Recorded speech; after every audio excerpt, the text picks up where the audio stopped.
Your head restraint should be adjusted correctly so that it prevents you from getting whiplash if you're in a collision. Seatbelts.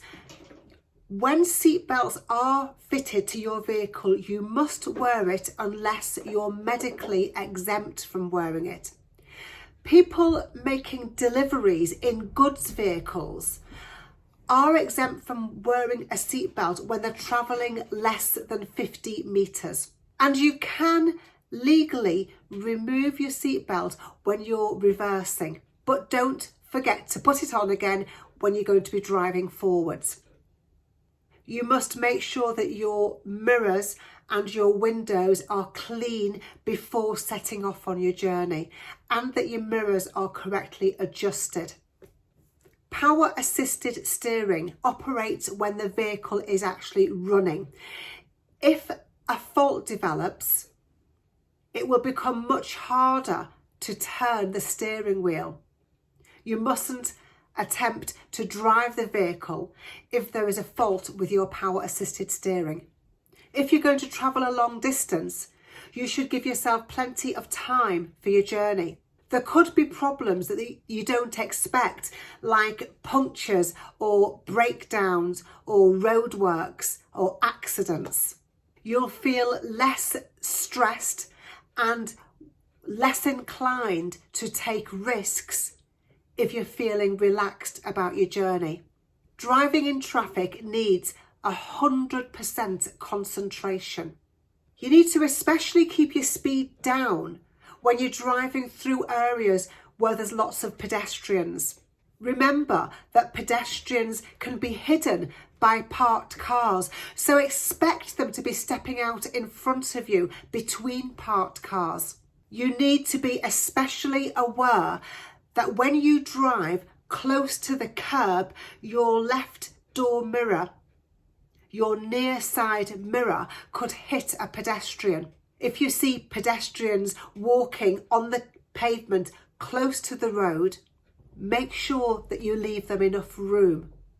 If the roads are wet and you're driving towards puddles, you don't want that puddle to splash a pedestrian, so avoid it if you can. When you're close to junctions and bus stops, look well ahead, look in front of you and out to the sides as well. And if you see a bus parked at a bus stop and it's signalling right, the bus driver wants to carry on with their journey, so you should give way to the bus if it's safe. When you're driving along, you should aim to keep junctions clear. Don't stop across a junction.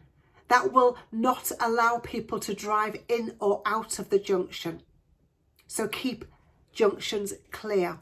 Blocking other vehicles' access to side roads is inconsiderate and can cause a build-up of traffic unnecessarily. If you're turning at a junction, you need to plan well ahead.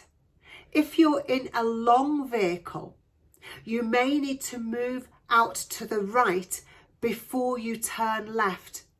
If you start to steer left too early, your rear wheels could go over the curb. So you need to move out to the right before you steer left. You need to be aware that other road users might not know what you're doing. They might not understand why you're signalling left but moving out to the right, and they may try and cut in on your left. So check your left door mirror to see what they're doing. And if somebody pulls out in front of you at a junction, be calm, be patient, don't show your annoyance, slow down and be ready to stop if necessary. If you're driving a slow moving vehicle, other road users behind may want to pass you. You should allow them to get past, pull over and let them get past when it's safe to do so. If you're driving at the speed limit and somebody wants to overtake you, it's best to just allow them to overtake you, allow them to get past you. Remember, a long lorry with a heavy load is going to take a long time to get past you. If a a long lorry with a heavy load is trying to overtake you and taking a long time, you may need to slow down to let them get back in front of you. Remember, when you are being overtaken, that driver has decided that it's safe to complete the manoeuvre. You shouldn't gesture them or flash your light to help them. Let them make their own decision. There may be a hazard that you can't see from your position, so you could be beckoning them, gesturing them into a dangerous situation. So like I say, let them make their own decisions. And if you are overtaking a lorry and the lorry driver flashes their headlights, don't assume that you know what they mean. Only move back to the left when you judge that it's safe to do so.